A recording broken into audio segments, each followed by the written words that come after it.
All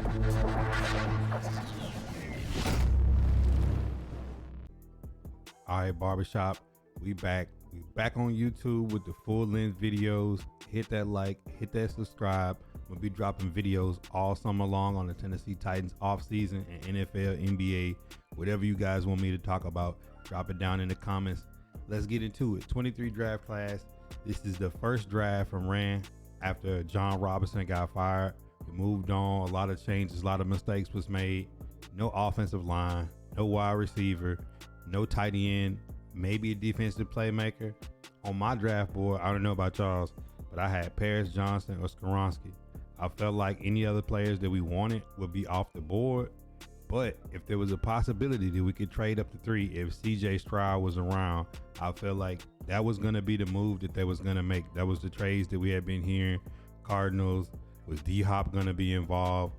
Hopefully we was praying that it would be Derrick Henry or Bayard on the move leading up into this. So on my draft board, I had Paris Johnson or Skoronski. Of course, we get Skoronski. I really feel like they thought the Bears was going to take him. Bears go a different direction at tackle, and then there's Skoronski, a guy that can play left tackle and left guard. Where did we struggle at last year after Taylor Lewan's injury? Left tackle, left guard. Lewan moves on, busting with the boys. Salute. Incredible career with the Tennessee Titans. But LaRaven Clark, Dennis Daly, Aaron Brewer, Jamarco Jones never played last year. So we're just looking at the left side of that line as something that's got to get fixed. Now, if you look at what he did in bringing in Dillard is a guy that can play left tackle or left guard. So hopefully with this draft pick, Rand is saying we've got Brunskill at right guard. We've got Corey Levin. We've got Aaron Brewer in the middle. We got NPF we took early last year. It's a situation where coming into the season, tackle and interior line should not be an issue with Ben Jones moving on and retiring. I thought it might be a chance if we did miss in this area that we may take a center in this draft. But with that first overall pick, I'm happy with what we got. I think we got a guy that we didn't think would be there. I really feel like we thought he would be gone at this pick. And best case scenario would have been CJ Stroud falls to 3, but the Houston Texans does a magic trick. Something I never seen in the draft. Pick 2 and 3. Take arguably what people may believe would be the best offensive and defensive player in the draft by getting Stroud and Will Anderson in the same back-to-back picks. Colts step up. Nobody knows who they really want at quarterback. It's been left and right. It's been in the air. They take Anthony Richardson, and it makes it very obvious that those were the first 3 quarterbacks off the board.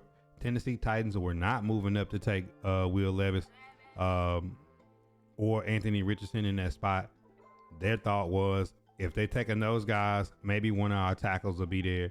And I really think they were surprised to see that Skoronski, one of the offensive linemen in the draft that came most ready to play in the NFL, is something that we needed. Y'all let me know if y'all agree or disagree with this pick down in the comments. All right, day 1 NFL drafts in the book. Day 2 NFL draft, rounds 2 and 3. I feel like this is the time where the Tennessee Titans have done the best in getting skill position players, meaning cornerbacks, receivers, running backs, etc. Right? Derrick Henry, AJ Brown, Christian Fulton, some of the guys that are, I feel like, the stars of our team. I feel like have came in the 2nd and 3rd round. Last year, you get Roger McCurry, NPF, Malik Willis, guys that you feel like are going to come in and be playmakers, game changers at the skill position. So, of course, this year, every Tennessee Titan fan knows worst wide receiver core in the league. AJ Brown had more receiving yards than every receiver on the entire roster combined last season. And you see him ball out in the Super Bowl. And we got to be thinking, here's where we go get our guy. The guy I wanted was on my board for day 2 and 3 was Mingo. I thought Mingo was the receiver that fit a Tennessee Titan.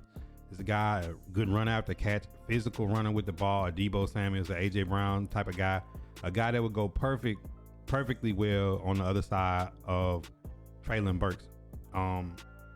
This is a much needed position for us. So I felt like maybe this is the time we maybe trade back, try to get some extra picks, Jalen Hyatt is out there, a burner. AT Perry, some guys that, you know, in our head, we thinking like, this is our chance to go out and get a playmaker on the outside. Or I thought maybe the Titans go after a center and surprise everybody, or they double down and get a defensive playmaker like a shutdown corner, or maybe they go get a high velocity edge rusher to go opposite of Harold Landry since Bud Dupree is gone. But to everybody's surprise, draft rolls out. We're hearing the rumors.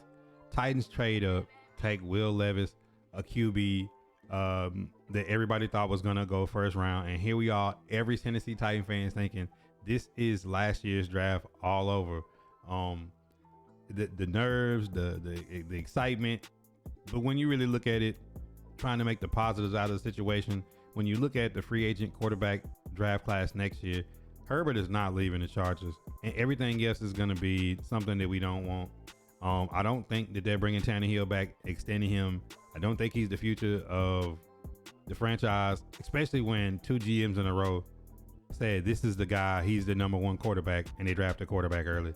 I think it says a lot. But you know, if you're following my school of thought when it comes to building a team, we go offensive line, we go straight to the trenches, and then you get a rookie deal quarterback.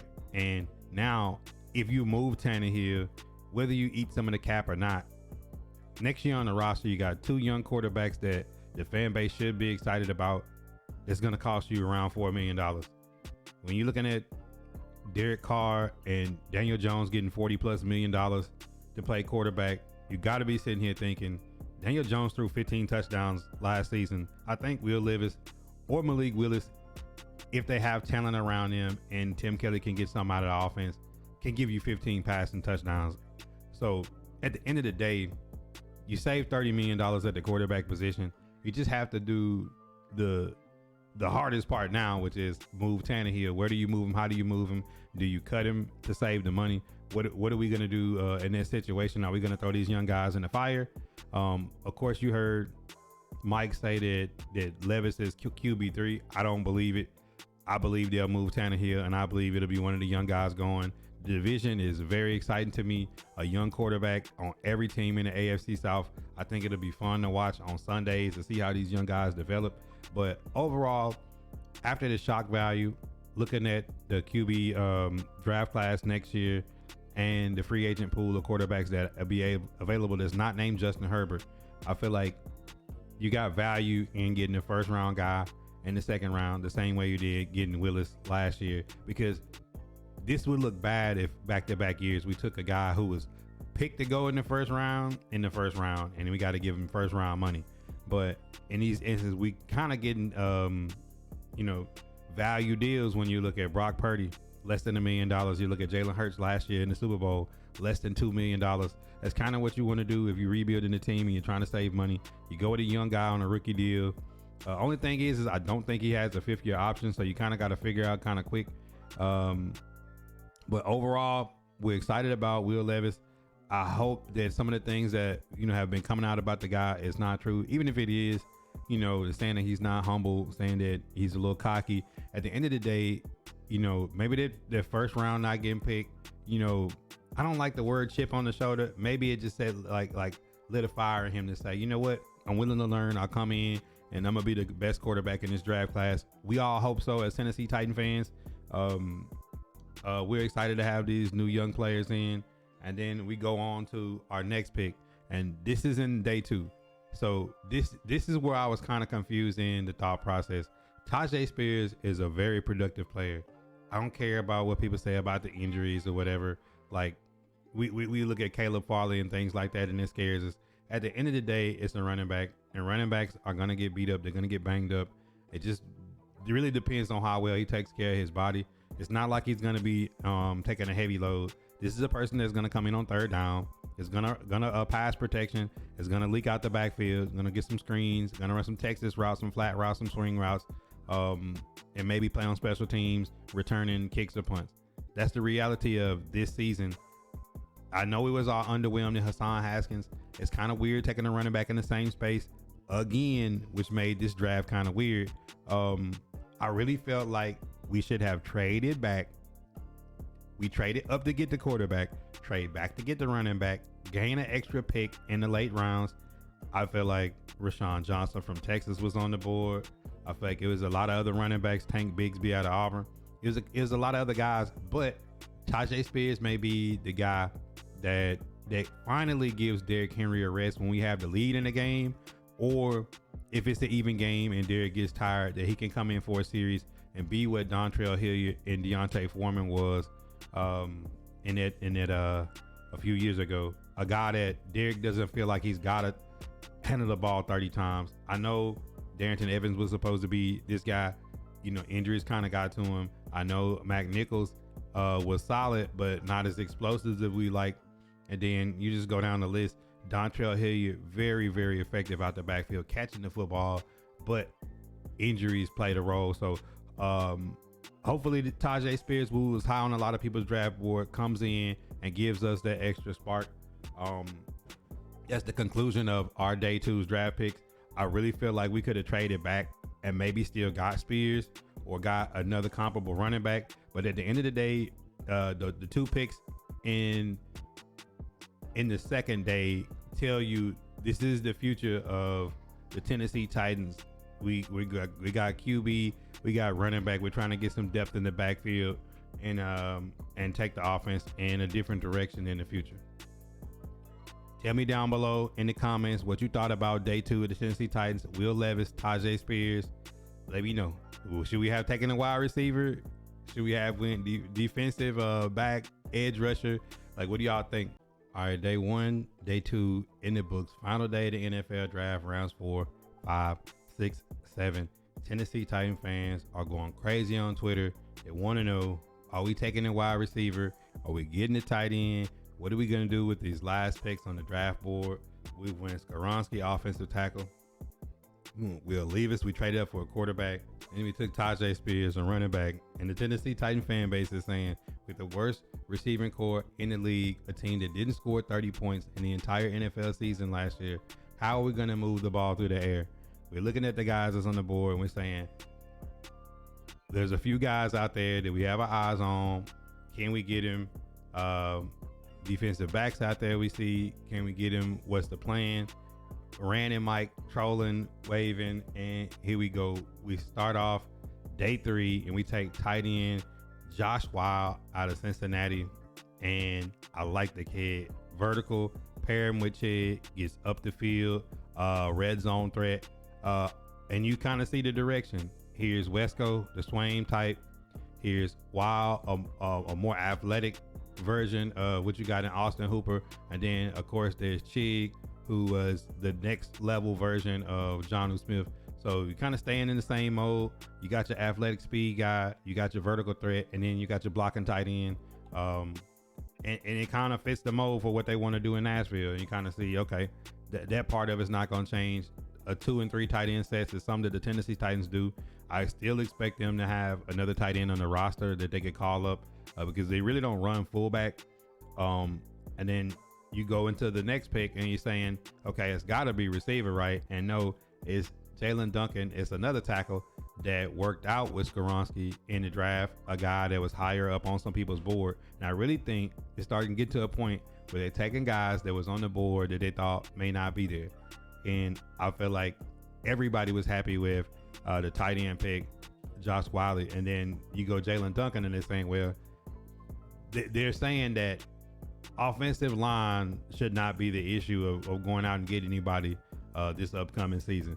And then finally with the last pick in the draft, right when we think maybe they have a idea of what they're going to do wide receiver outside of the draft, last pick in the draft, they take a hometown kid. They take Colton Dowell, wide receiver out of UT Martin, 6'3", 4'4" speed. He's a burner. Apparently he cooked Tennessee last year during the season, and is a guy that worked out in the local pro day for the Titans and is a Titan fan, which is exciting. And hopefully everybody's saying maybe this is the diamond in the rough. He's Mr. Irrelevant. He's a 7th round pick that turns into the Pacheco or the Brock Purdy, the guy that comes in, and because we need a number 2. We need another guy opposite of Treylon Burks. You got Chris Moore in the slot. You got Kyle Phillips coming back, but you got to have somebody productive at that too. When we had Corey Davis productive at that too, AFC Championship run. When you have Julio Jones on the field at that too, you feel like you can make a run. Robert Woods was not it last year. And then we think about having a guy that can stretch the field. We need guys that will make defensive backs and safeties back off the line of scrimmage. Now, hopefully Colton Dowell and Josh Wiley can be that. But, you know, just being realistic, this couldn't have been the only thoughts about improving at those positions. I really feel like they had a board full of guys that they didn't want to miss on, somebody that they felt comfortable with. When you really look at every pick, Skoronski was a guy that was on everybody's board in the offensive line. Everybody had tape on Will Levis. Tajay Spears was a guy that was high up on a lot of people's board because of his production. And you look at Josh Wiley, a guy that went to Cincinnati, Luke Fickle connection. Jalen Duncan worked out with Skoronski. There's a connection. And then Colton Dowell worked out at the Titans local pro day. So these are all guys that they were very comfortable with and they had relationships with. And it seems to be that's going to be the thing when they go into the draft, was drafting somebody that was on their board and somebody they had a relationship with.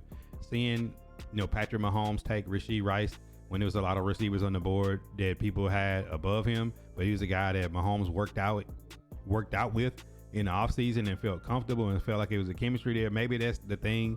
Maybe that was the direction that they wanted to go in.